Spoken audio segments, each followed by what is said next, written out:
Comme j'ai dit, nous allons continuer avec la résolution des programmes linéaires avec une nouvelle notion liée à ce que nous avons vu la semaine dernière pour la résolution des programmes linéaires par l'algorithme de simplex. Peut-être un petit rappel rapidement. L'algorithme de simplex, c'est une méthodologie, un algorithme comme son nom, une méthode de résolution des programmes linéaires, quel que soit le nombre de contraintes, quel que soit le nombre de variables de décision. Nous avons vu un cas particulier de l'application, une variante de l'application de l'algorithme de simplex qui s'applique en particulier pour les problèmes de maximisation avec un second nombre B qui a toutes ses composantes positives. Mais réellement, les programmes linéaires peuvent être de minimisation et dans le cas général, les contraintes sont de type de n'importe quel type. Je peux avoir des contraintes de type supérieur égal, inférieur égal ou des égalités. Donc, on doit avoir des moyens pour résoudre n'importe quel programme linéaire. Parmi les outils mathématiques qu'on peut utiliser en relation avec la résolution des programmes linéaires, c'est la notion de dualité. Pour chaque programme linéaire, on peut associer, pour chaque modèle, ou en réalité, ce qui nous intéresse sont les programmes linéaires, on peut associer une forme duale. Donc, on a trois objectifs pour cette partie. Le premier objectif, c'est de comprendre c'est quoi cette forme duale. Il s'agit de quoi? Pourquoi on l'appelle duale? Est-ce que ça transforme les informations? De l'information contenue dans le programme linéaire, est-ce que ça va être transformé, modifié ou écrit autrement? Puis, on va généraliser. Donc, la première partie de ce cours, c'est de comprendre l'interprétation économique de la dualité. Qu'est-ce que veut dire dualité économiquement? Puis, on va généraliser pour l'écriture mathématique de la forme linéaire de n'importe quel programme linéaire. Puis, on va passer à l'objectif de cette forme duale, qui est l'utilisation pour les résolutions des modèles. Donc, on va voir ce qu'on appelle la base de l'utilisation de la dualité pour la résolution des programmes linéaires, qu'on appelle le théorème des écarts complémentaires. Je vous sais quoi ce programme des écarts complémentaires et on va, comme nous avons vu pour les autres parties du cours, on va appliquer cette partie aussi sur un exemple concret. Donc, on va travailler sur un modèle linéaire pour chercher la forme duale, on va pour déduire, vous allez voir, pour déduire la solution, ou bien par calcul, ou par une simple lecture. On dit deux façons d'utiliser la forme duale, ou bien une déduction directe du tableau de simplex optimal, on va voir ça, ou elle a un calcul à partir de la solution de la forme primale. On va voir que ça veut dire forme primale. On va commencer par la première partie, les mathématiques, une compréhension économique. Qu'est-ce que ça veut dire la forme duale pour un programme linéaire et comment on écrit la forme duale de n'importe quel programme. Pour cela, on va nous baser sur un exemple simple. On va considérer un exemple d'une entreprise qu'on va appeler Meuble. On aura besoin du nom de cette entreprise-là. L'entreprise Meuble, c'est un atelier de menuiserie qui fabrique 3 produits. Des bureaux, des tables et des chaises. Chaque produit a besoin de ressources, a besoin de bois, a besoin d'heures de menuiserie, machine, et d'heures de finition. Par exemple, ça peut être de la main d'œuvre. Un bureau, par exemple, a besoin de 8 unités de bois, 2 unités de menuiserie, 2 heures de menuiserie dans ce cas, et 4 heures de finition, par exemple, de même pour les tables et les chaises. Et nous avons des quantités maximales à utiliser de chaque ressource comme pour toute autre entreprise. Donc, on suppose que nous avons 48 unités disponibles de bois, 8 heures de menuiserie et 20 heures de finition. Ça peut être une activité de la journée, puisque c'est 8 heures ici. D'accord? Si on veut modéliser ce programme linéaire, la première chose, est-ce que, je vérifie, est-ce qu'il s'agit d'une maximisation ou une minimisation là? J'ai oublié de vous dire, il y a le prix le coût de revient aussi. Le coût de revient, voilà le prix de vente. Donc, un bureau génère 60 dinars de gain. On dit 30 dinars par table et 20 dinars par chaise. Donc, l'activité, là, si j'ai comme objectif de modéliser ce programme, est-ce que ce sera une maximisation ou une minimisation, à votre avis? Minimisation de profit. Minimisation de profit ou la maximisation? Maximisation, max. Bien. Maximisation de profit. Donc, qu'est-ce que je peux proposer comme variable de décision? Je mets les variables de décision. Qu'est-ce qui va me permettre de calculer mon profit? Et bien, c'est mieux à des variables de décision déjà. Combien de variables de décision? 3. 3. C'est mieux par exemple x1, x2, x3. x1 sera quoi? Le nombre de bureaux. Voilà. x1, je peux appeler très bien. x1, le nombre de bureaux à fabriquer. x2, le nombre de tables. x3, le nombre de chaises. Donc, on peut avoir cette nomination pour les variables de décision. La fonction objective, qui est la maximisation de profit, sera 60 x1, 60 le profit généré par une table, plus 30 x2, plus 20 x3, en respectant les quantités limitées de chaque ressource, bois, menuiserie et finition. Et bien sûr, le nombre de chaque entité produite ne peut pas être négatif, donc je dois souligner, je dois préciser dans le modèle, dans le programme linéaire, que x1, x2, x3 sont des variables de décision supérieures ou égales à 0. Vous avez le modèle pour représenter l'activité de meuble. Maintenant, imaginez que meuble va vendre ses ressources, va vendre l'atelier à un entrepreneur. On va supposer que meuble va vendre ses ressources à un entrepreneur. Je ferme la porte juste une seconde.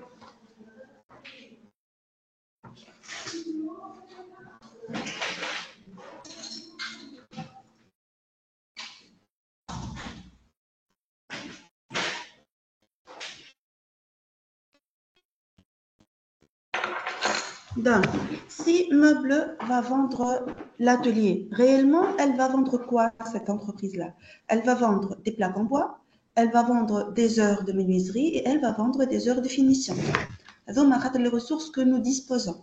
Il y a j'ai la main à l'homme. Peut-être elle va vendre le local, peut-être elle va vendre des entrepôts, des machines. Et maintenant, les ressources dont nous disposons, des plaques en bois, des heures de menuiserie et des heures de finition, main-d'œuvre et machine par exemple. D'accord? Cet entrepreneur qui va acheter ses ressources, est-ce qu'il a intérêt à acheter ses ressources? Je trouve l'autre point de vue de entrepreneur. Est-ce qu'il a intérêt d'acheter ses ressources avec un minimum ou un maximum de prix? Lorsqu'on va acheter un minimum de prix. Et le prix que l'entrepreneur va payer, Meuble va recevoir. Donc, le maximum que Meuble exige, la même somme d'argent que l'entrepreneur va payer. D'accord? Et les ressources dont dispose Meuble sont les mêmes ressources que l'entrepreneur va acheter. Donc, réellement, entrepreneur, qu'est-ce qu'il va calculer? Il va calculer une somme d'argent qu'il va payer. Donc, ces variables de décision sont ont la dimension d'argent. Il va décider, quelle quantité produire, mais plutôt quelle somme d'argent payer. Oui ou non? Cet entrepreneur. Et cette somme d'argent qu'il va payer sera la même que la somme reçue par moi, puisque ce sont les mêmes données. Donc, si, par exemple, si, c'est ce qu'il faut faire, on va désigner par Y1 juste un autre nom aux variables de décision pour ne pas confondre entre les variables de décision de la première forme et la deuxième forme qu'on est en train de chercher, qu'on appelle dual. On est en train de chercher la forme duale de ce programme PL. Donc, si on désigne par Y1 le prix d'une plaque de bois, Y2, le prix d'une heure de menuiserie et Y3, le prix d'une heure de finition. Je dois bien sûr préciser que ces YI sont supérieurs ou égales à 0 puisque ce sont ont la dimension, ces variables de décision-là ont une dimension d'argent. Je ne peux pas avoir une somme d'argent négative, bien évidemment. Donc, dans ce cas, entrepreneur, qu'est-ce qu'il va payer? Quelle est la somme d'argent qu'il va payer, entrepreneur, dans ce cas, si on désigne YI par ce que vous voyez ici? Quelle est la somme d'argent qu'il va payer? Est-ce qu'il va acheter toutes les ressources ou là, il va acheter une partie de ressources? Logiquement. Logiquement, il va acheter toutes les ressources. À quoi est?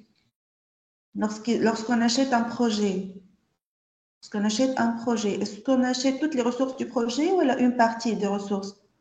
Imaginez, un atelier. Que tu 3 machines, on 5 machines, ce qui va accepter celui qui va vendre ses ressources.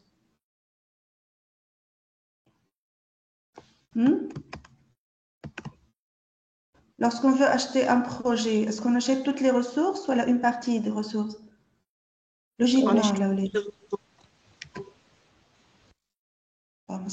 je suppose que tu as dit toutes les ressources. Mais imaginez que je vais acheter toutes les plaques de bois. Combien je vais payer pour le bois? Entrepreneur, je veux dire. Si entrepreneur va acheter toute la quantité, toutes les entités de bois, les plaques en bois, il va payer combien comme somme d'argent? Sachant que le prix d'une plaque, c'est Y1. S'il vous plaît. هو باش يشري toute la quantité. قداش toute la quantité de bois disponible? 48. 48. Donc, il va payer combien de dinars pour acheter toute la quantité en bois? 48 fois Y1. 48 fois Y1. Très bien. Mais s'il va acheter toutes les ressources, donc il a intérêt à minimiser, on a dit ça. Donc, il a intérêt à payer la somme minimale de 48Y1. Il y a la somme d'argent qu'il va payer pour le bois, 8Y2, la somme d'argent qu'il va payer pour les heures de menuiserie, et 20Y3 qui est la somme d'argent qu'il va payer pour les heures de finition. Entrepreneur a intérêt à minimiser cette somme d'argent. D'accord? On va appeler cette fonction objective la fonction objectif de la forme duale. Minimisation d'une fonction qu'on appelle Z' ou la C ou la W de 48Y1, 8Y2, plus 8Y2 plus 20Y3. Est-ce que cette fonction objectif est claire? J'ai conservé les mêmes données, mais j'ai défini un autre point de vue de ces données-là. C'est quelqu'un qui va acheter les ressources. On a commencé par affecter des variables de décision, une variable de décision pour chaque ressource, et nous avons discuté que celui qui va acheter, selon cet exemple-là, toutes les ressources, il va payer ces deux sommes d'argent-là en tout, il va acheter toutes les ressources, et il a intérêt à minimiser cette somme d'argent, qui est la même somme d'argent qui va être reçue par Meuble, le vendeur des ressources-là. Revenons à Meuble maintenant. Meuble, lorsqu'elle fabrique des articles, elle gagne quoi? Elle gagne, par exemple, 60 dinars par table. Et pour fabriquer une table, elle va payer quoi? Elle va payer 8 plaques de bois, 2 heures de menuiserie et 4 heures de finition. Si je vais traduire ça en argent, ça va être quoi? Les 8 heures de plaques ou 2 heures de menuiserie ou 4 heures de finition. Si je vais traduire ça en somme d'argent payée par entrepreneur. On imagine, et non, Meuble va vendre des combinaisons de ressources. Chaque ressource à part. إذا كان une plaque de bois coûte Y1 ou une heure de menuiserie coûte Y2 ou une heure de finition coûte Y3 ou une table a besoin de 8 plaques ou 2 heures de menuiserie ou 4 heures de bois. C'est comme si la table va être vendue à combien? Hein?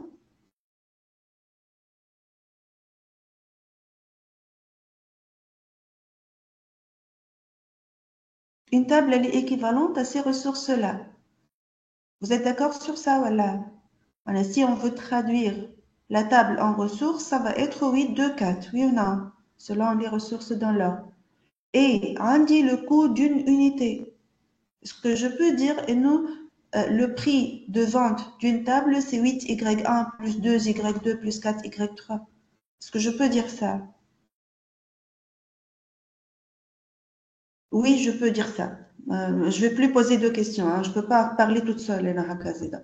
Donc, une table, elle est équivalente de point de vue ressources à ressources vendues, je veux dire, 8Y1, 2Y2 et 3 et 4Y3.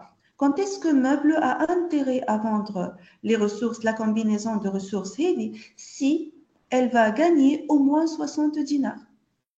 Si la vente des ressources avant la fabrication va générer au moins le gain qu'elle aurait pu réaliser si elle va fabriquer et vendre la table, elle va vendre. Donc, comment on peut, pour la dernière fois, je vais poser la question, comment on peut écrire ces informations sous forme d'équations mathématiques? La vente des ressources, la somme d'argent de vente, c'est 8Y1 plus 2Y2 plus 4Y3. Elle sera rentable, cette vente-là, si elle va générer un gain qui dépasse 60 dinars, qui est le prix de vente, si Meuble ne vend pas ses ressources et fabrique elle-même ses articles. Comment on peut écrire cette équation-là?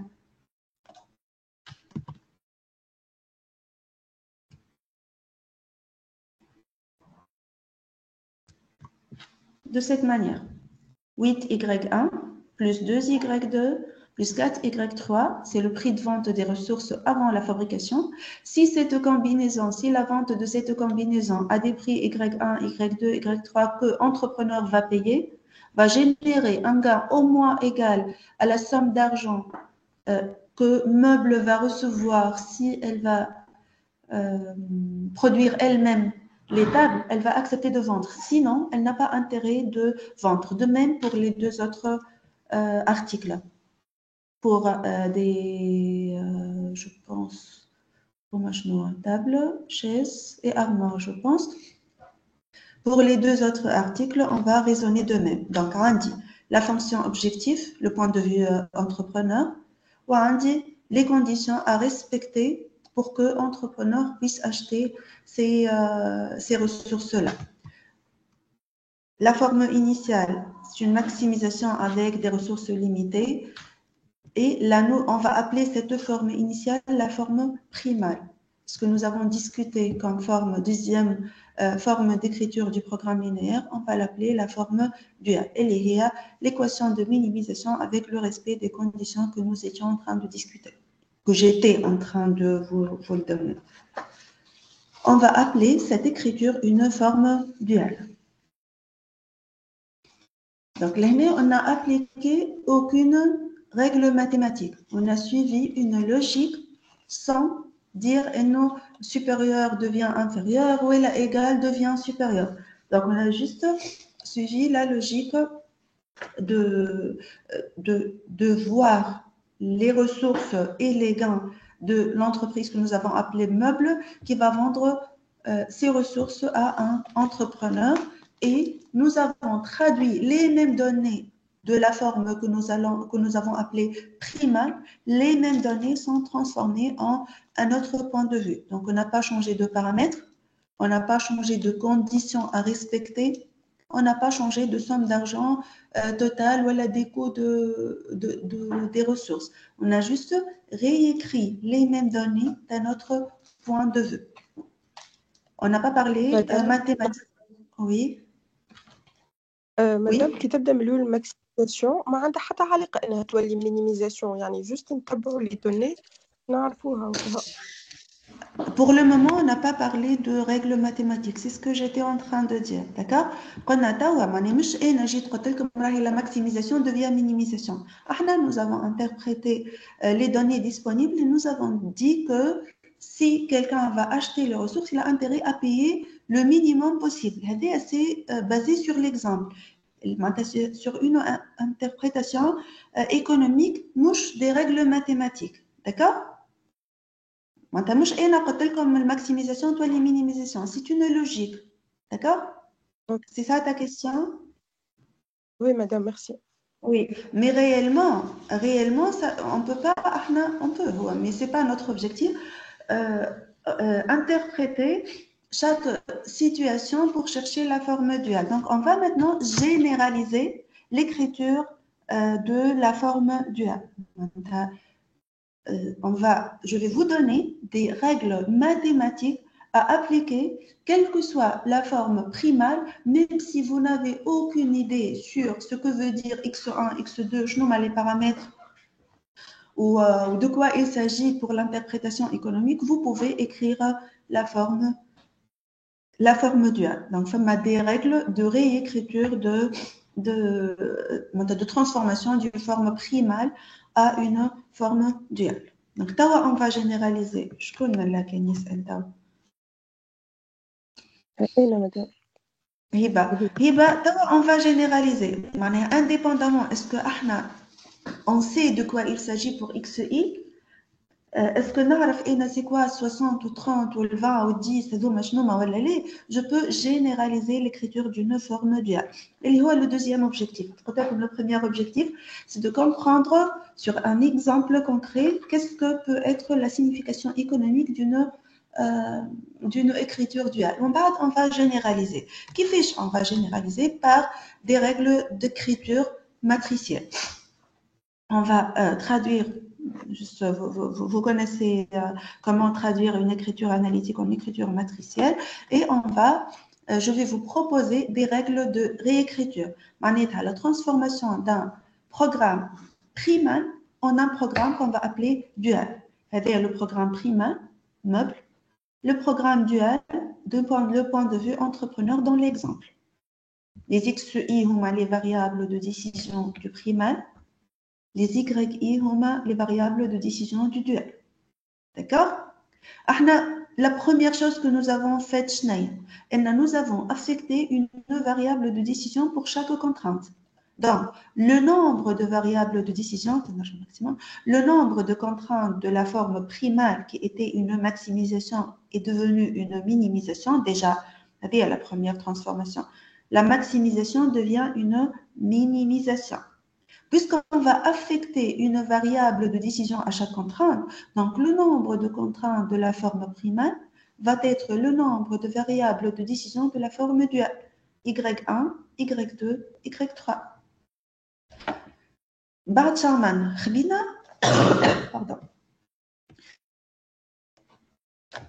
La matrice A شنو صار لها هوني ما بين la matrice A لهنا ou la nouvelle matrice ici. Qu'est-ce qu'on a fait pour cette matrice? C'est comme si on a les 8, 6, 1, c'est devenu 8 transposé. Très bien.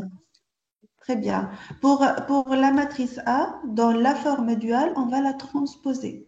Donc, ce qui était la matrice A dans la forme primale va être transposé de A dans la forme duale. Par conséquent, le nombre de coefficients de la forme primale ou le nombre de contraintes dans la forme duale, puisqu'on va transposer la matrice. Et les coefficients de l'objectif sont devenus les seconds membres. Ou le second membre,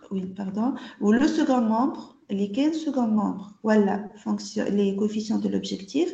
Ce qui était coefficient de l'objectif est devenu second membre. D'accord? Donc, le vecteur C est le vecteur B de la forme duale, ou le vecteur B de la forme primale est le vecteur transposé de C, puisque c'est un vecteur ligne de la forme primale. Donc, si on veut écrire la forme duale, max devient min. Ce qui était B, le vecteur B transposé l'année. Le vecteur C, le second membre. La matrice A sera transposée. Par conséquent, le nombre de variables de décision du dual ou le nombre de contraintes du primal. Pour le moment, on ne va pas parler des signes, des variables de décision et des contraintes. C'est un cas particulier, on va la généraliser par les suite. D'accord? C'est clair, les questions? Oui, c'est clair. Non? Mais vous allez écrire la forme duale de ce programme linéaire. Ne vous souciez pas des signes. نحطوا des points d'interrogation sur les formes des contraintes, sur les signes des contraintes ou les signes des variables de décision. Juste, vous écrivez le transposé ou les vecteur C ou les B. Vous essayez d'écrire la forme duale de ce programme linéaire. Allez-y. Il y a quand même comme les règles de transformation. Prenez 5 minutes pour faire ça.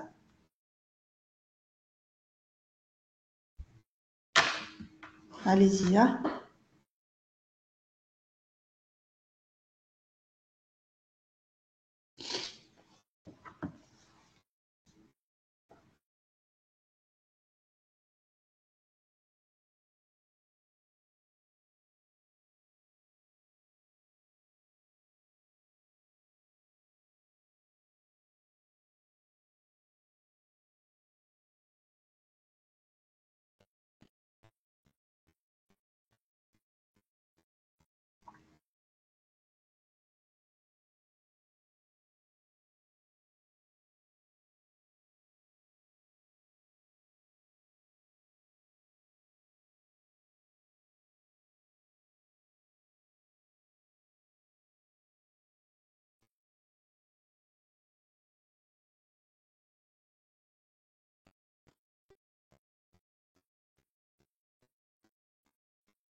Vous me dites si vous terminez l'écriture. Hein.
On corrige. Qui a essayé? Hiba, tu as essayé? Oui. J'étais sûre. Alors, tu peux proposer la correction. Et je vais écrire ce que tu vas dire. Hein? Allez, مش هيك لحظة. قولي. Juste نكتب. L'équation تولي 40x1 plus Y عاد هبة. اش قلنا احنا؟ قلنا on peut pas donner le même nom. هاك ولا؟ ما يلزمنيش نعطي le même nom. Quand tu dis x, tu peux confondre entre les xi de la forme primale et les yi de la forme duale. فهمت? Donc, ça mieux yi. Donc, ça sera 40 y1 plus 60 Y2, 24, Y3. Plus 60. Y2 plus 24. Y3. Et max sur la mine, هذا. Mine. Mine de, par exemple, W égale à ça. Très bien. B, les contraintes. 1, Y1. Donc, Y1, pardon, Y1, Y1 3, plus Y2. Y1 plus 3 Y2. Y2 Plus plus 2, Y3. 2Y3 va être comparé à combien? 10, À 10, très bien. La deuxième contrainte, 4Y1 plus 2Y2 Y3. Y1 2 Y2 plus Y3 va être comparé à 6. Et on doit décider les signes de Y1. Y1, est-ce qu'elle est supérieure ou égale, inférieure ou égale, ou elle là dans R, kiff pour Y2, kiff pour Y3. Très bien, très bien. Donc, ce qui manque maintenant, donc, est-ce qu'on doit trouver? On va affecter des YI pour chaque Y ou la Z ou la lettre. L'essentiel, X pour ne pas confondre entre la forme primale et la forme duale. On va trouver ce modèle-là. Ça le programme dual. On va compléter avec les signes. J'insiste, la forme primale, c'est une maximisation qui va être transformée en une minimisation. On va discuter par la suite l'inverse. Si la forme primale était une minimisation, on aura presque les mêmes règles. Donc, je vois qu'est-ce qui change. Donc, pour les signes, on va dire quoi? Les signes, suivez l'année, les signes des contraintes de la forme primale, les contraintes de la forme primale, puisqu'huma nombre نتاعهم قد شنو؟ Le primal, la forme primale, le nombre de variables de décision du dual. Donc, les signes des contraintes de la forme primale, les signes des variables de décision de la forme dual. Et les signes des variables de décision de la forme primale, les signes des contraintes de la forme dual. D'accord? شنو هما les règles à appliquer بتعرفوهم لازم نعطيهم لكم هما هذو si la première contrainte ما احنا جينا قلنا هنا هذه y1 وهذه y2 وهذه y3 je dois respecter cet ordre là si la contrainte est de type inférieur ou égal la variable de décision correspondante est supérieure ou égale à 0 la première contrainte est inférieure ou égale la première variable de décision de la forme duale est supérieure ou égale à 0 si la contrainte est supérieure ou égale à 0, la variable de décision devient inférieure ou égale à 0. Donc, la troisième contrainte, elle est supérieure ou égale à 0. Donc, la troisième variable, elle est de type supérieur ou égal. Donc, la troisième variable dans la forme duale est inférieure ou égale à 0. Si la contrainte est une égalité, la variable correspondante, dans ce cas y2, n'a pas de signe. Elle peut être ou bien positive ou bien négative, ou bien nulle, bien évidemment. Est-ce que c'est clair? Donc, يتقلبوا. إذا عندي contrainte inférieure ou égale, la variable supérieure ou égale.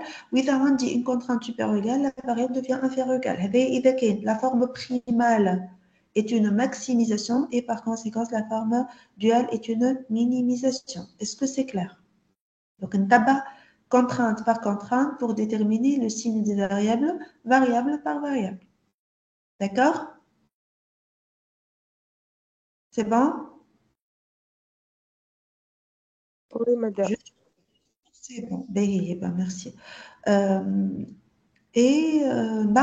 Les signes des contraintes, des variables de décision, les signes des contraintes, l'axe.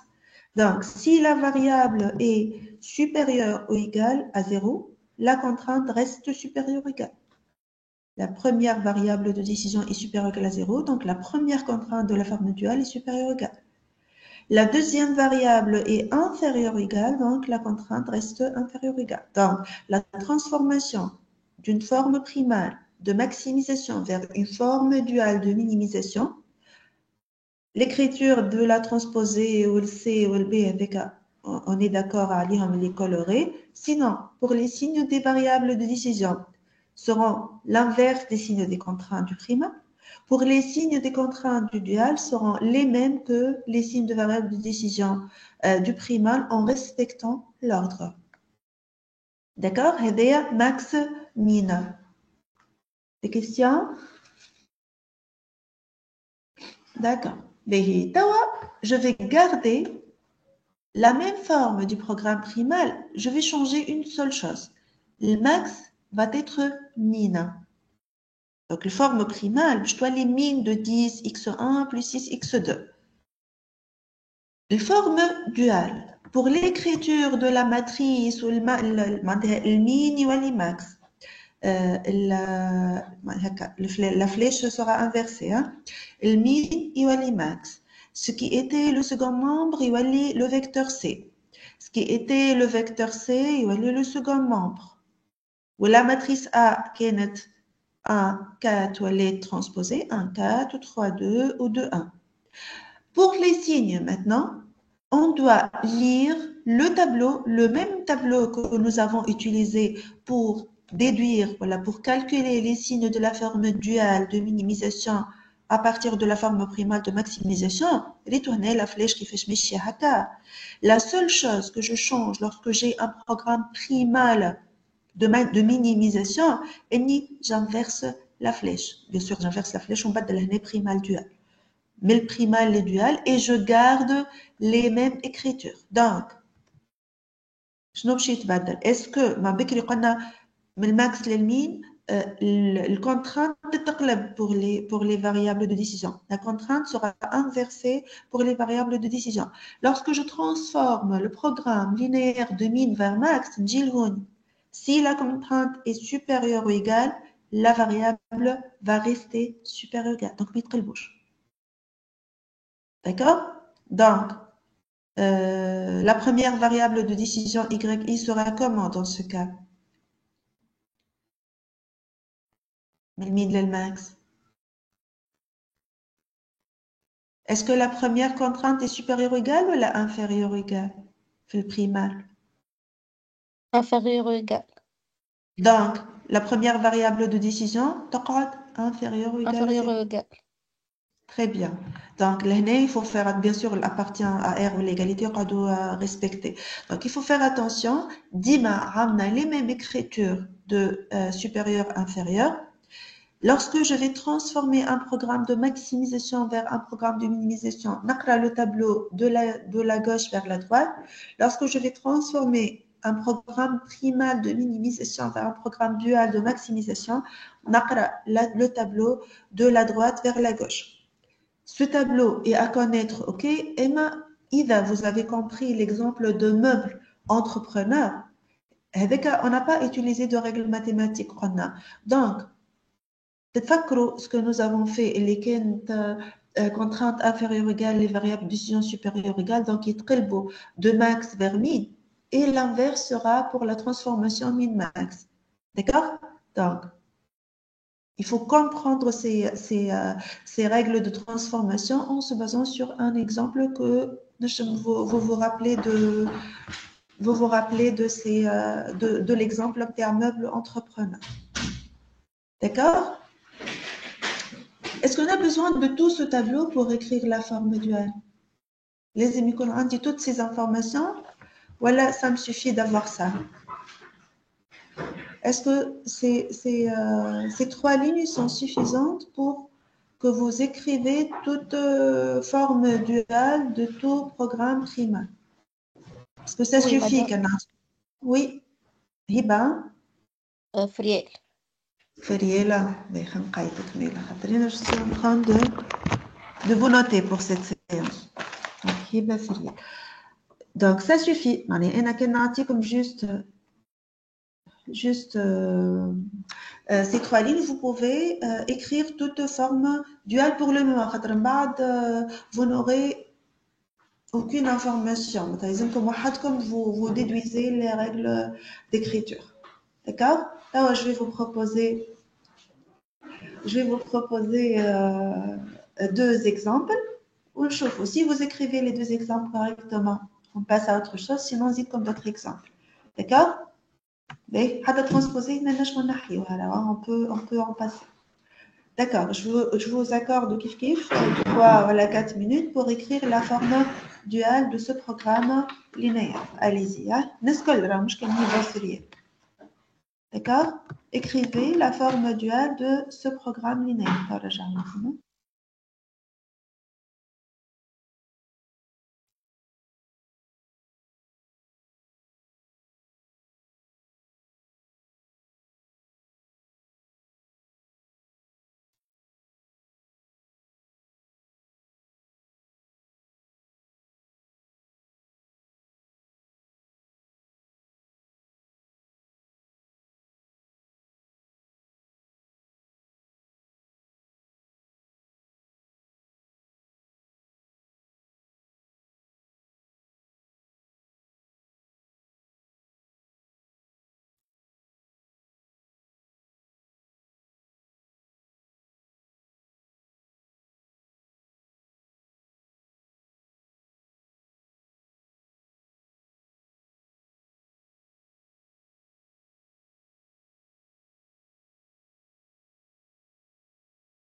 Alors, une proposition?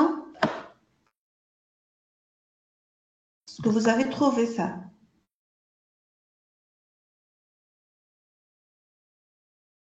Est-ce que vous avez trouvé ça?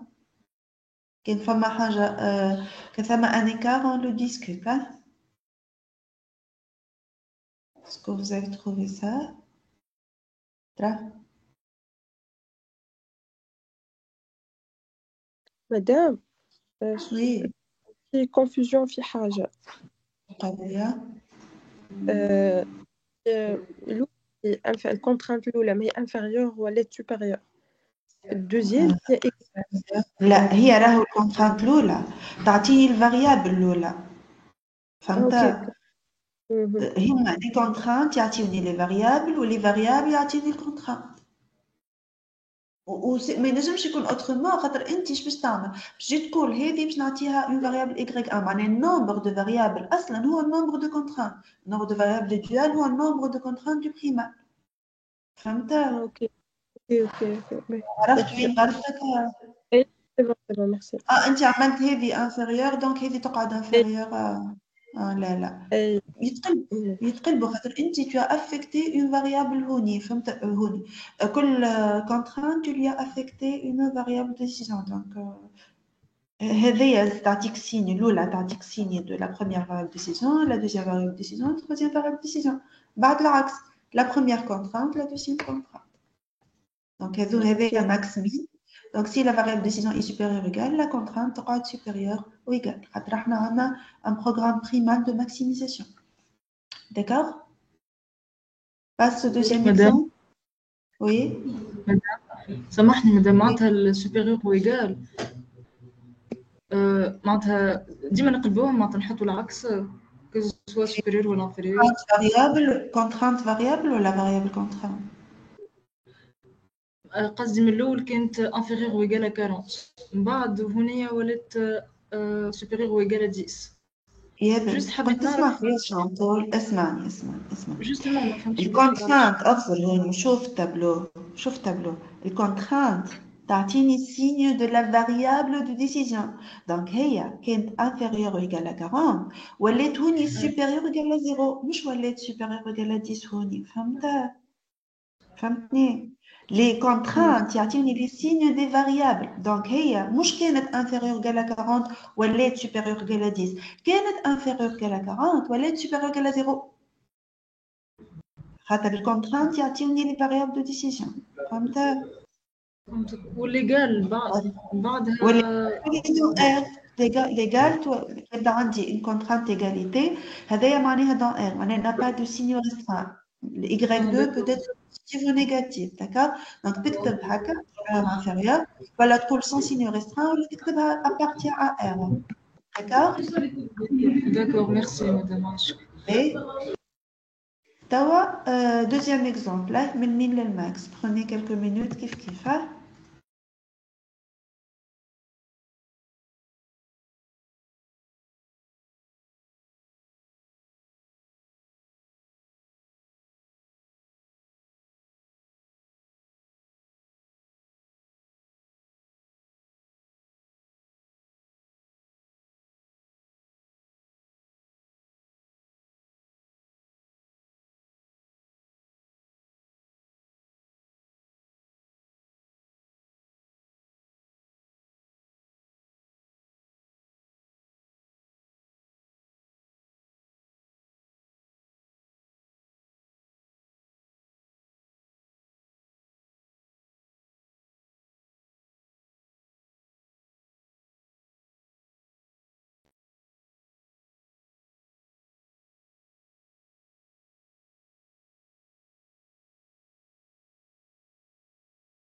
Madame?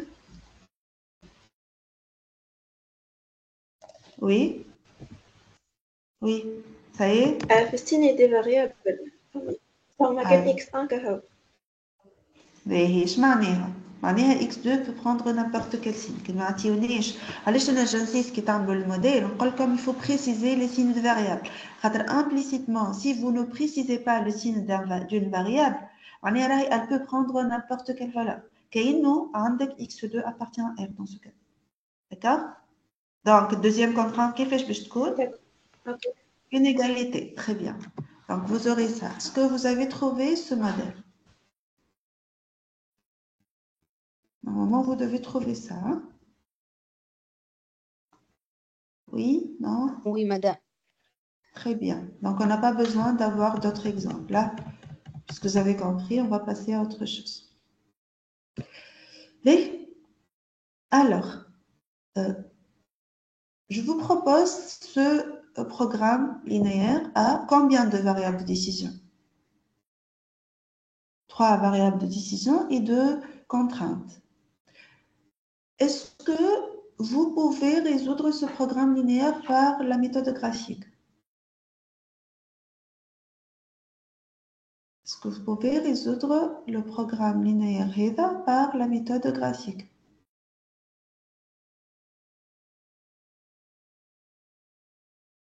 Quand est-ce qu'on peut... Non? Non? Pourquoi? Deux variables. Voilà. Voilà, très bien. Parce que nous avons nous avons trois variables de décision. Et si je vous demande de chercher la forme duale, elle sera à combien de variables de décision? 2. Deux variables de décision. Donc, est-ce que je peux résoudre la forme duale par la méthode graphique? Oui. Oui. Et la forme duale, parmi ses utilisations, est nous transformer un modèle à n'importe quelle variable de décision et deux contraintes en une forme duale à deux variables de décision et n'importe quel nombre de contraintes et par la suite déduire la solution du primal à partir de celle du dual. Il y a une relation entre la solution de la forme duale et la solution de la forme primale d'un programme linéaire. C'est ce qu'on appelle le théorème des écarts complémentaires. D'accord? Si je prends un modèle, je peux, un modèle primal où je lui calcule sa forme duale. C'est la forme duale. On l'a réécrit. Si j'ai la solution de l'un de ces deux programmes linéaires, je peux déduire la solution de l'autre. Question, si je calcule la forme duale du dual, qu'est-ce que je vais trouver? J'applique le dual sur cette forme-là. Qu'est-ce que je vais trouver? نرجعوا للبريمال. Donc, on va admettre la relation D rang D égale à P. Si j'applique le dual deux fois, je vais revenir à la forme primale. معناتها كان نسمي هذه la forme dual ou هذه primale ولا هذه dual ou هذه primale, ce sera la même chose, exactement la même chose. Kif. Le point de départ et d'arrivée, si j'applique le dual deux fois, je vais revenir au point de départ. Donc, pour le moment, on va admettre il y a une relation, on va la définir certainement petit à petit, entre la solution du primal et la solution optimale du primal et la solution optimale du dual. Lorsque nous avons discuté meubles et entrepreneurs, je nous les quantités égales. On a la somme d'argent qui va être payée par entrepreneur et la somme d'argent qui va être reçue par meuble. Donc, on fait de même, on applique la même règle ici. Z étoile égale à W étoile. Oui ou non? Z étoile égale à W étoile. La valeur à l'optimum de la maximisation du primal est à la valeur à l'optimum de la minimisation du dual. C'est le premier résultat du théorème des écarts complémentaires. Il y a une solution, elle est définie par quoi? Qui fait, j'ai une solution. Dans le cas général, c'est une affectation de valeur numérique. La solution optimale, je trouve les informations liées à un type dual qui nomme la résolution graphique. Je Y1 étoile ou Y2 étoile, oui ou non? Oui ou non? La solution, c'est Y1 étoile, Y2 étoile. Bien sûr, je peux calculer W étoile par la suite. Donc, je peux déduire X1 étoile, X2 étoile, X3 étoile à partir des valeurs de Y1 étoile, Y2 étoile. Et c'est le théorème des écarts complémentaires. D'accord? Qui fait je vais l'appliquer? Avant d'énoncer ce théorème, on va considérer cet exemple-là. C'est un exemple de minimisation d'un programme à combien de variables de décision, combien de contraintes? 3 variables de décision, 4 contraintes. Donc, le dual sera à combien de variables de décision, combien de contraintes? Le dual? 4 variables de décision et 3 contraintes. D'accord? Si je cherche la forme duale, je vais avoir un dual de maximisation, une forme duale de maximisation avec 4 variables de décision xi et 3 contraintes. On aura primal, dual primal, kif. On a y primal ou x dual ou l'axe, c'est la même chose. D'accord? Ce que nous avons vu la dernière semaine, simplex, est-ce que je peux résoudre le programme primal ou la dual par la forme de simplex que nous avons vue la semaine dernière.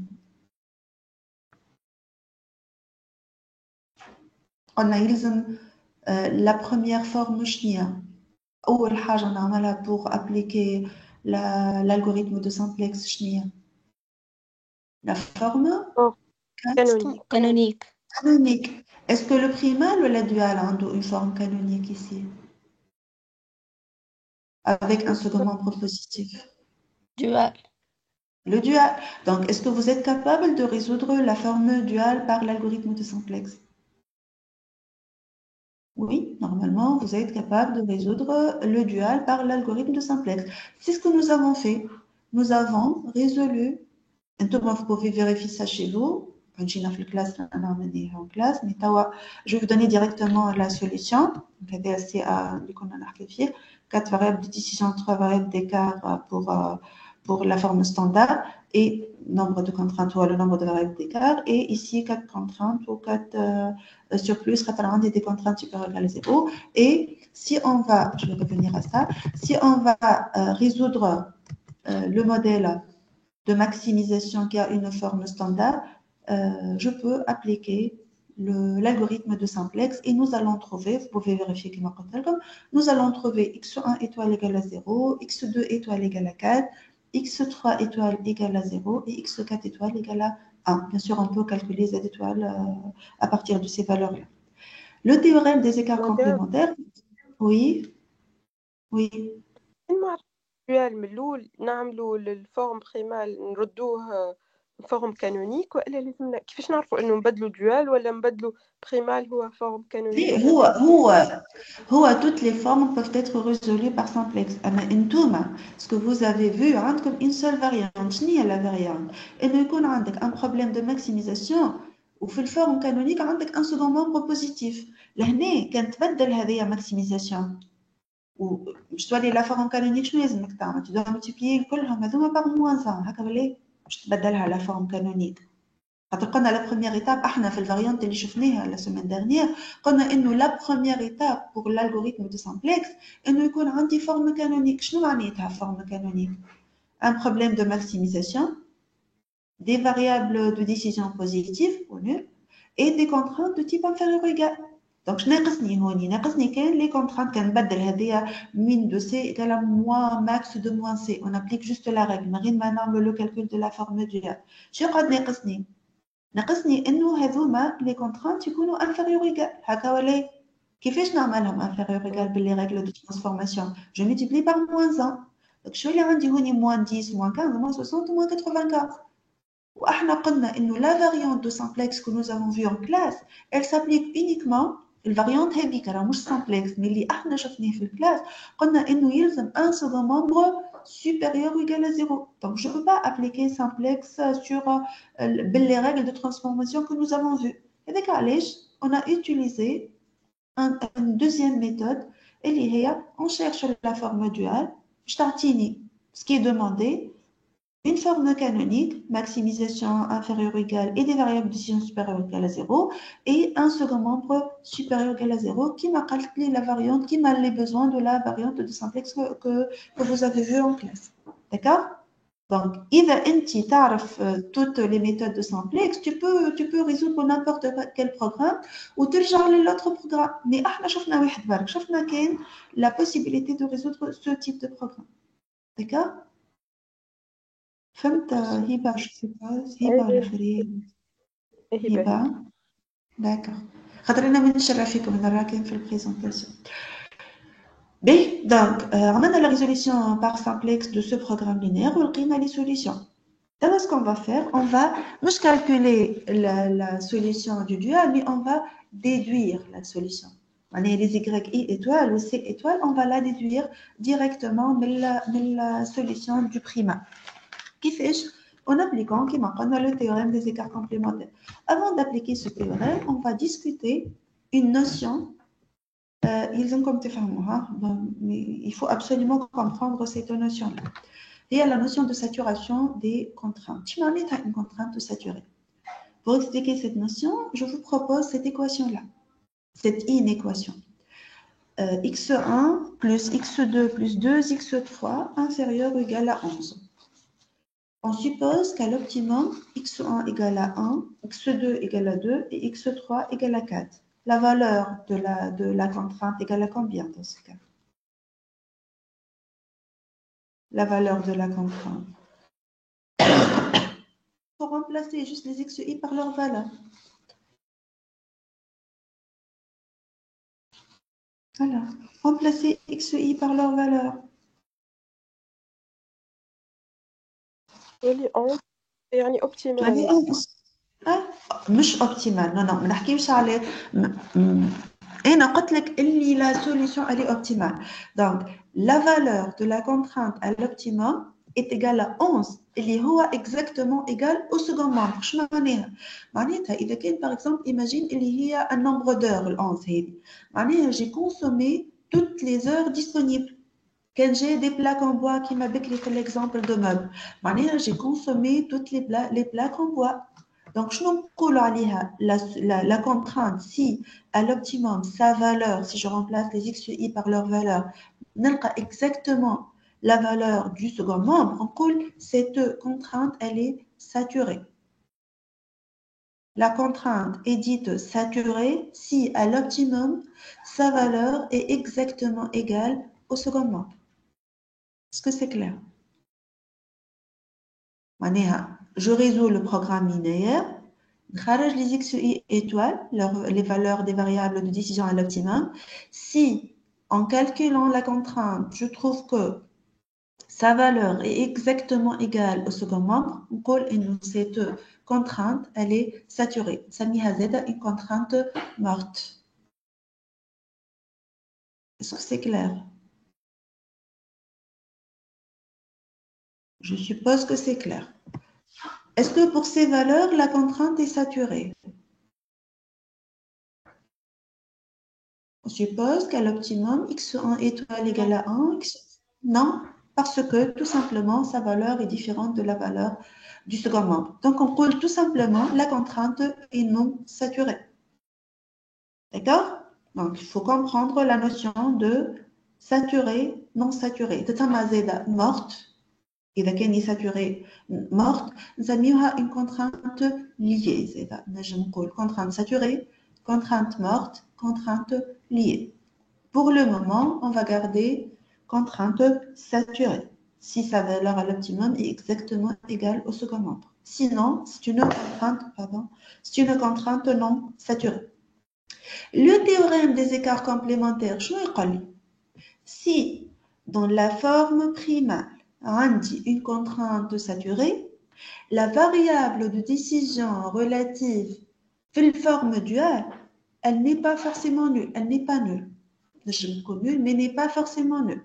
Si la contrainte est non saturée, la variable de décision dans la forme duale est obligatoirement nulle. Dans ce cas-là, si je vais numéroter les contraintes du primal, je calcule en considérant les valeurs des variables de décision calculées par la méthode de simplex ici. Je calcule la valeur de la première contrainte, نلقاها exactement égale à 2. Donc la contrainte elle est saturée. Donc obligatoirement y1 n'est pas obligatoirement nul. Y1 n'est pas nul pour le moment. Elle peut avoir n'importe quelle valeur. Si la première contrainte, on va vérifier maintenant, si la première contrainte n'est pas saturée, y1 est obligatoirement nul. On va vérifier. Calculer la valeur de la première contrainte à l'optimum. Comme les valeurs des xi ici. Est-ce que la contrainte petit 1 est saturée ou pas? Oui, elle est saturée. Oui, elle est saturée. Donc, je peux déduire que y1 n'est pas nul, n'est pas obligatoirement nul. Elle peut prendre n'importe quelle valeur. D'accord? Pour la deuxième contrainte, est-ce qu'elle est saturée?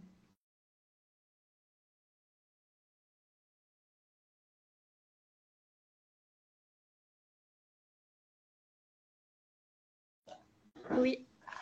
Oui, donc, qu'est-ce que je peux déduire? Y2 peut prendre n'importe quel. N'importe, très bien. Y2 aussi peut Y2 non prendre nul. non nul ou nul. Elle peut prendre n'importe quelle valeur. Mais exceptionnellement, نجم تكون égale à 0, mais elle n'est pas obligatoirement nulle. B. Troisième contrainte, est-ce qu'elle est saturée? Est-ce que sa valeur est égale à 3 à l'optimum? Non, Non, donc, qu'est-ce que je peux déduire? Y3 nul. Est égal à 0. Très bien. D'accord? Donc, لقينا واحدة احنا déjà Y3 étoile égale à 0. D'accord? B. توا ما احنا قلنا la forme duale de ça هي ال P ولا باش نبداو نقراو بالعكس. Je vais numéroter العكس معناها dans l'autre sens. Je vais numéroter les contraintes de la forme duale grand 1, grand 2, grand 3, grand 4.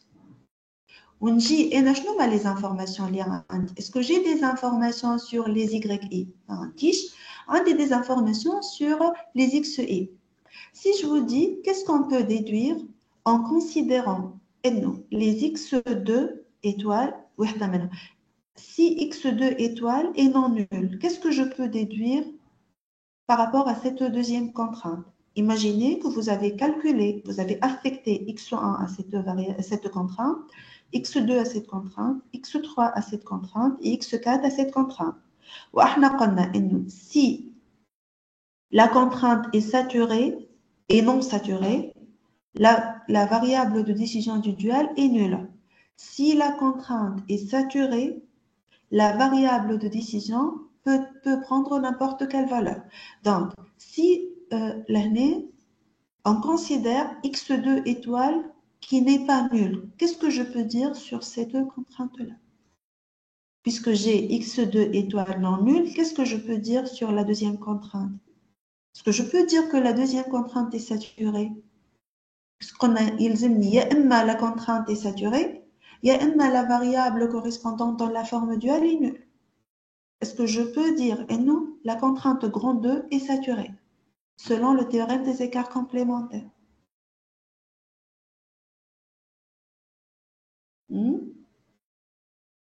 نجم ولا شنو يقول لي هو التيوريم؟ شو يقول لي؟ يا إما la contrainte est saturée, يا إما la variable de décision relative dans la forme duale est nulle. واحدة منهم ما نجمش يكون عندي زوز. هك ما ينجمش يكون ما عنديش زوز plutôt. Donc يا إما la contrainte elle est saturée, يا إما la variable de décision dans la forme duale est nulle. لهنا est-ce que x2 est nul? Non, donc Y2 égale à 15. Obligatoirement, Y2 est égal à 15. Par analogie pour 4, je ne là, puisque X4 est non nul.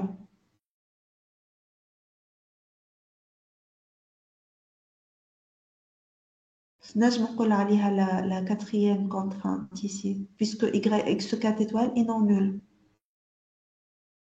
Qu'est-ce que je peux dire à la contrainte 4? Est-ce que je peux dire que la quatrième contrainte est saturée? Le théorème des écarts complémentaires il dit يا إما la contrainte est saturée, يا إما la variable de décision dans la forme duale est nulle, puisque le x4 n'est pas nul. Est-ce que je peux dire que cette contrainte est saturée? Hein? Oui. Oui. Donc, puisqu'on dit deux variables de décision non nulles, je peux considérer, c'est un calcul, que y2 est égal à 15 pour la deuxième contrainte, parce que x2 est différente de 0. Et je peux dire aussi, non, la quatrième contrainte est saturée, donc c'est une égalité, puisque x4 est différente de 0. À partir de ces données, y3 étoile égale à 0, la deuxième contrainte est saturée, y2 égale à 15, et la quatrième contrainte est saturée, c'est une égalité. Je n'en ai la valeur de y1 étoile, puisque y2 étoile, puisqu'on dit y1 étoile égale à 10, y3 étoile égale à 0, y2 étoile égale à combien donc? Est-ce que je peux calculer la valeur de y2?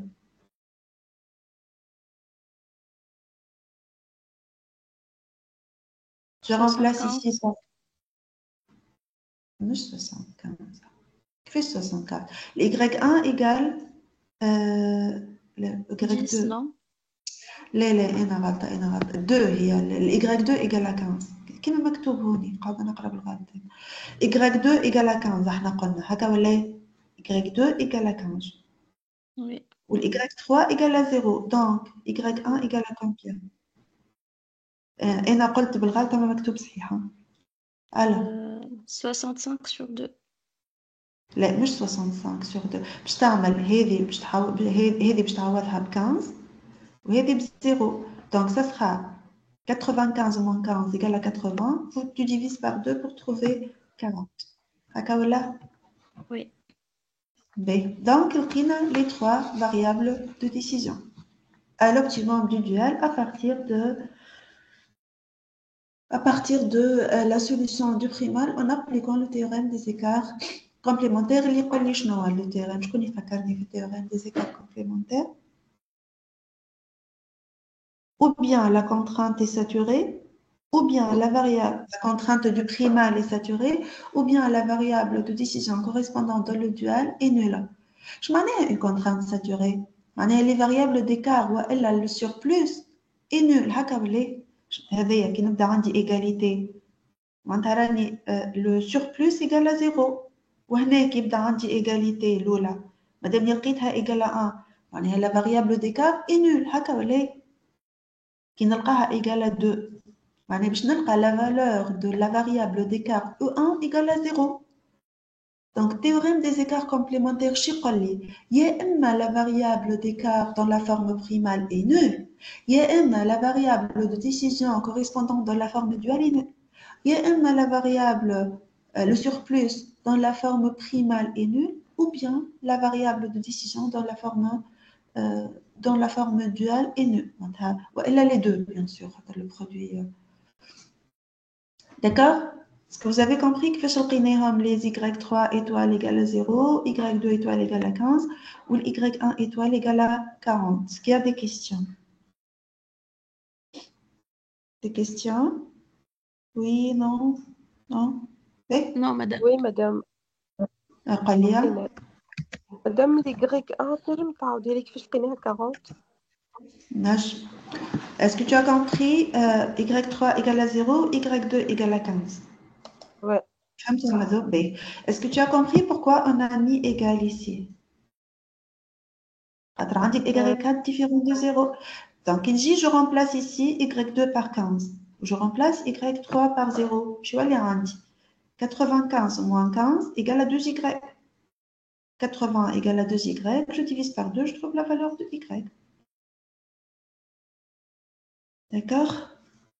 C'est juste un simple remplacement dans la quatrième contrainte de la forme duale. ok merci Bien. La valeur de C étoile égale à combien? La valeur de C étoile. Il suffit de remplacer la lettre, s'il vous plaît. C étoile égale 2 fois 40 plus 5 fois 15 plus 3 fois 0 égale à 155. Vous pouvez vérifier. Elle a 155. Z étoile égale à combien? Parce qu'on a besoin de calculer Z étoile. Z étoile égale à combien? En une seconde. Je connais ahna. C étoile égale à Z étoile. Donc, directement, Z étoile égale à C étoile égale à 155. Selon le théorème des écarts complémentaires. Il y la valeur à l'optimum de la fonction objective du dual est exactement égale à la valeur à l'optimum de la fonction objective du primal.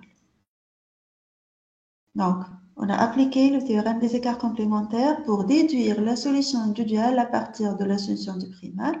Le théorème des écarts complémentaires, et non. Pour les deux formes primales duales, je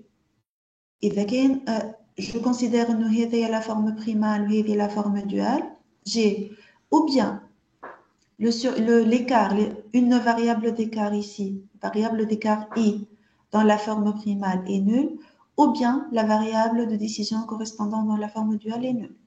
Je dois avoir au moins l'une des deux variables nulles. Il y a l'écart de la contrainte I ou bien la variable de décision correspondante dans la forme duale est nulle.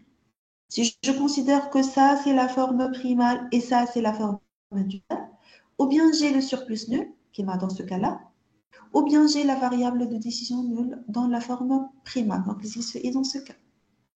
La valeur de l'objectif à l'optimum, que ce soit pour la minimisation de C ou la maximisation de Z, est la même. Dans ce cas, elle est égale à 155. Comment nous avons procédé? Nous avons résolu la forme primale par l'algorithme de simplex et déduire les valeurs à l'optimum des YI étoiles et C étoiles. D'accord? C'est la première méthode d'utilisation de la relation entre la solution à l'optimum de la forme primale et la solution à l'optimum de la forme duale. Est-ce que vous avez compris cette application? Cette première méthode d'application du théorème des écarts complémentaires. Vous avez compris la méthode ou pas? Oui. Oui, madame. Deuxième méthode, la deuxième méthode, elle est très simple, qui revient à faire quoi? Considérez le tableau de simplex à l'optimum. N'importe quel tableau de simplex. Vous pouvez vérifier vous exercer la méthode de simplex. Après 3 itérations, on obtient cette solution optimale. Et bien, on l'obtient après 3 itérations de l'application de l'algorithme de simplex ici. Alors, عندي la solution de ce programme linéaire. Juste un rappel, quelles sont les informations sur le tableau optimal que je peux déjà mettre dans le tableau? Je vais vous donner le tableau optimal. Mais là, est-ce que je peux avoir une information sur, par exemple, la base? Fini à la base. Voilà, quelques vecteurs de base. Est-ce que je peux avoir une idée sur quelques vecteurs de base? Qu'est-ce la dimension de la base déjà? La dimension de la base de ce programme. Qu'est-ce que la dimension de la base? Le nombre de contraintes, puisqu'on dit 3 contraintes, donc je dois avoir 3 variables de base ici. Parmi les variables, parmi les 7 variables de décision, elle est sûre des vecteurs de base. Qu'est-ce que par définition? Je vais les simplex.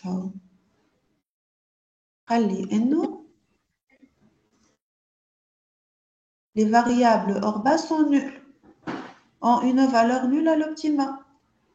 Ont une valeur nulle dans le cas général. L'année, puisqu'on dit x2 ou x4 non nul, est-ce que ces deux variables peuvent être des variables hors base dans ce cas? Impossible. Donc, au moins, je sais que dans la base, on dit le vecteur x2 et le vecteur x4. D'accord? On a la valeur de z, on a les valeurs de x2 et x4. On est pour ce tableau optimal de simplex, je peux déterminer ces informations-là. Bon, peut-être pas l'ordre, mais maintenant je connais x4 l'année ou x2 pas l'ordre, mais je peux savoir et nous déjà x4 ou x2 sont deux variables de base parce qu'ils ont des valeurs non négatives. On a la valeur de z. Donc je peux écrire ça. On a les vecteurs de base doivent avoir des valeurs nulles à part l'identité, à part l'intersection de 2, 4, 4. D'accord? Maintenant, je vais vous donner tout le tableau. Tout le tableau, je ne peux l'avoir que si nous avons toutes les valeurs, si nous avons fait tous les calculs. Hein. D'accord? Comment je peux déduire la solution? C'est le tableau de simplex optimal. Pourquoi? Allez, je peux aller optimal. Quoi? Nous pouvons dire. Les valeurs de z inférieures ou égales à 0. Voilà, les coefficients de z sont tous inférieurs ou égaux à 0 et je travaille sur un problème de maximisation. Très bien. Donc, c'est le tableau de simplex optimal associé à quelle base? Associé à quelle base?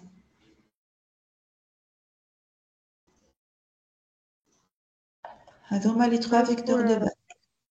Voilà, donc نقراها من هوني les vecteurs de base x4, x2, x3 de valeur z égale à 155 et associé à la solution x1 égale à combien?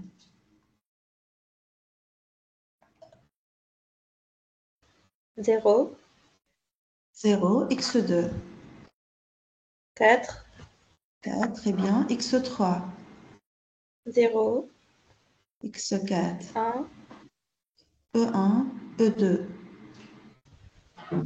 0, 0, e3 égale à 1. Très bien.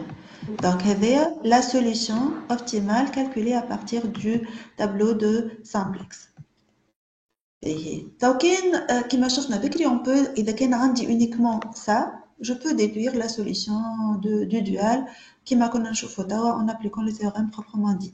إذا كان عندنا le tableau optimal de simplex, ce sera très facile de calculer, de lire même la solution optimale. كيفاش؟ نجي ناخذ les variables de décision de la forme primale. Je vais les variables de décision de la forme primale. Je vais les surplus de la forme duale.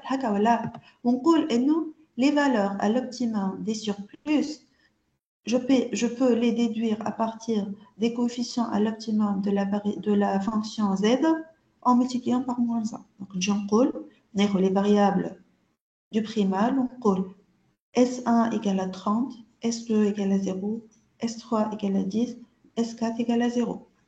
Pour les variables de décision, je les lis directement à partir des variables d'écart du primal.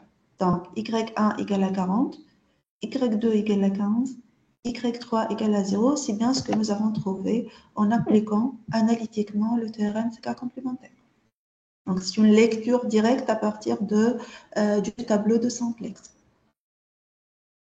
D'accord?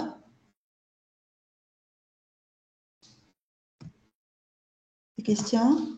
C'est une lecture directe. C'est l'application plus rapide, plus simple de point de vue calcul que la méthode, la première méthode.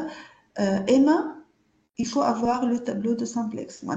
Par exemple, vous avez résolu le problème par la méthode graphique, vous n'avez pas de tableau de simplex. Vous avez uniquement les valeurs à l'optimum des variables de décision et de la fonction objective. Donc, vous serez obligé d'appliquer le théorème de cas complémentaire analytiquement comme nous l'avons fait pour la première méthode. D'accord? Vous avez compris la deuxième méthode? Bon, ceux qui ont compris la première ont certainement compris la deuxième puisque c'est une application directe dans ce cas. C'est une lecture carrément, une déduction. C'est bon, on passe? oui, Oui. Donc, dans le cas général, généralisé maintenant, un programme linéaire, il peut... Attends.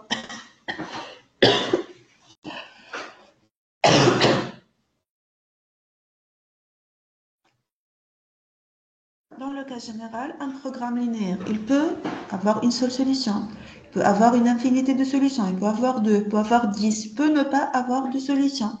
Donc, je vais vous proposer maintenant, sans démonstration, quelles sont les relations entre l'état ou la situation par rapport à avoir ou pas une solution optimale de la forme primale et duale. Nous avons 3 cas de figure à envisager. Si la forme primale a une solution finie, a au moins une solution finie, la solution duale a au moins une solution finie. Ida, je peux trouver pour l'une des deux formes une solution optimale finie, obligatoirement je peux déduire par le théorème des écarts complémentaires une des solutions de la forme duale. Si la solution du primal est infinie, je peux directement déduire que le dual n'a pas de solution. Si la solution du primal est infinie, je peux directement déduire que le dual n'a pas de solution. Si le primal n'a pas de solution, il y a 2 scénarios. Ou bien la solution du dual est infinie, ou bien il n'a pas de solution. Donc, je dois vérifier dans ce cas. Ce qui est sûr qu'il n'a pas de solution finie, mais je dois vérifier est-ce qu'il est impossible de résoudre le problème dual ou il est impossible de résoudre le problème dual ou il a une infinité de solutions. D'accord? Et donc, les scénarios qu'on peut avoir pour les programmes linéaires et la relation entre les situations d'avoir ou pas une solution optimale pour les formes primales et duales. D'accord? Pas de questions?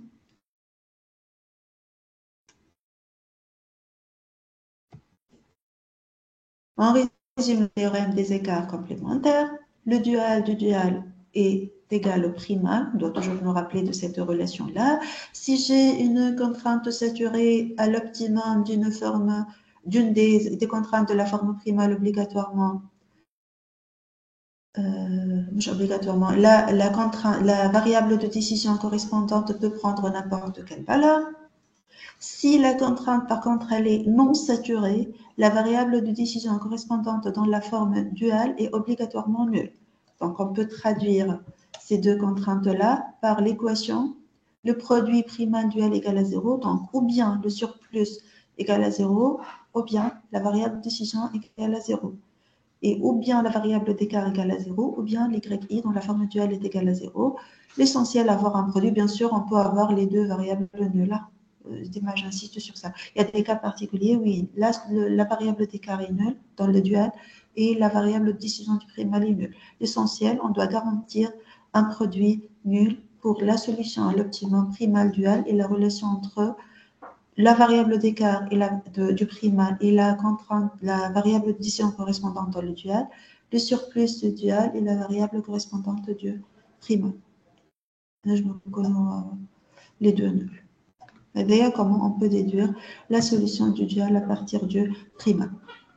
Les utilisations de la forme duale, c'est ou bien, comme on a fait l'exemple, résoudre un problème de minimisation en appliquant la forme de simplex basée sur la forme canonique, sur l'écriture canonique du modèle, ou elle a résoudre des programmes linéaires à n'importe quel nombre de contraintes et n'importe quel nombre de variables de décision et de contraintes uniquement par la méthode graphique. Il y a la méthode la plus simple qu'on peut utiliser pour résoudre un programme linéaire. Revenons à notre exemple de départ, il y a un titre comme l'eau pour discuter le théorème des écarts complémentaires et ça sera votre affectation pour la semaine prochaine. Dites-vous sur papier, ne déposez pas sur quoi? Sur Blackboard. Donc, vous allez résoudre de deux manières ce programme linéaire. Je nomme les deux manières. Comme déjà, mais est-ce que vous vous rappelez des deux manières? Je nomme les deux manières.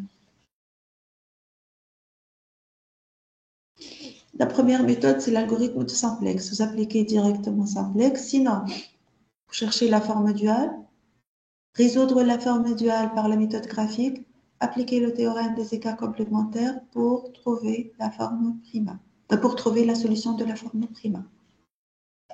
C'est votre affectation pour la semaine prochaine. Vous avez la solution. Je vais la prochaine fois. Alors, on va parler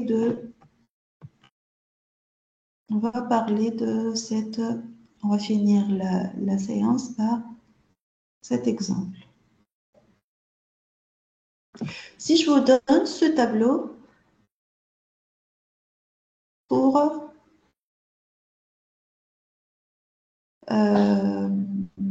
une solution optimale de ce programme linéaire, est-ce que vous pouvez déduire directement à partir de ce tableau, sans même calculer la forme duale, la solution de la forme duale? Ce que vous pouvez me dire, c'est la forme duale, elle sera à combien de variables de décision, combien de contraintes? La forme duale, elle sera à combien de variables de décision, combien de contraintes? 3 variables de décision et 2 contraintes. Très bien. Et les yi étoiles égale à combien? Y1 étoile égale à combien?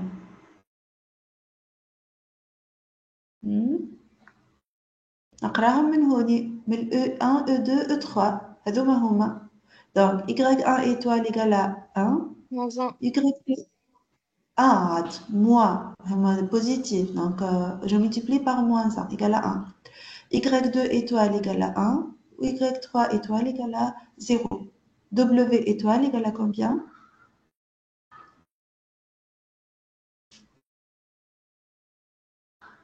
180. 180, très bien. Et dès que je n'ai pas ce tableau, je dois appliquer le théorème avec, en considérant la saturation ou pas de la contrainte du prime. B.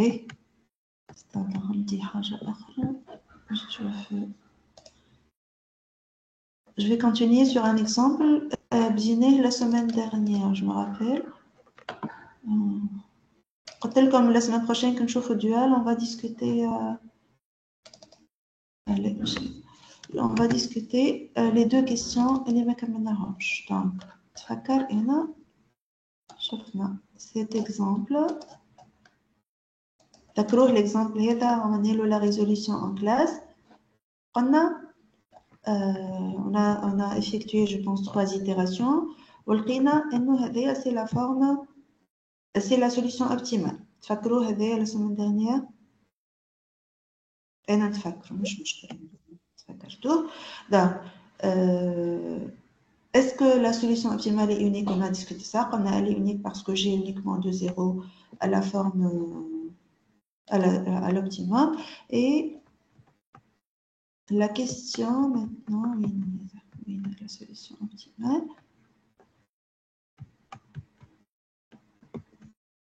La solution de la forme duale, Krishna Arafha, y1 étoile égale à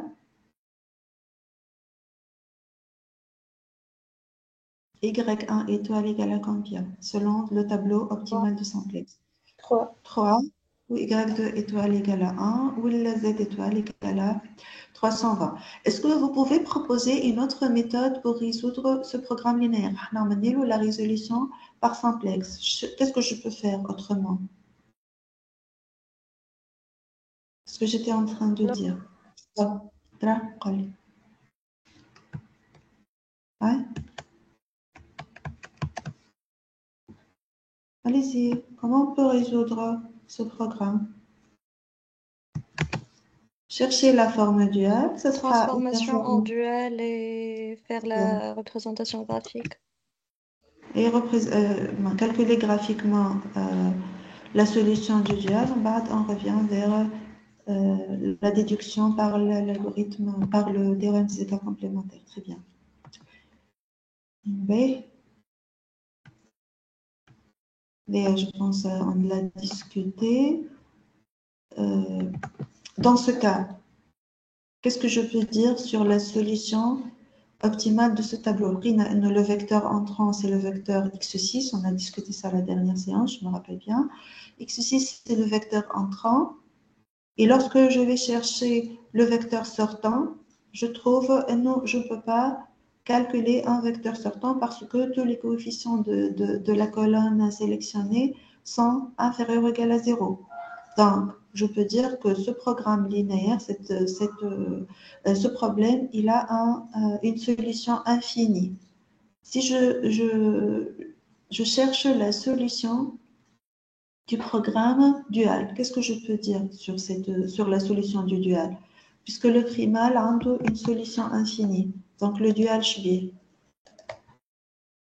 Le primal a une solution infinie. Le dual,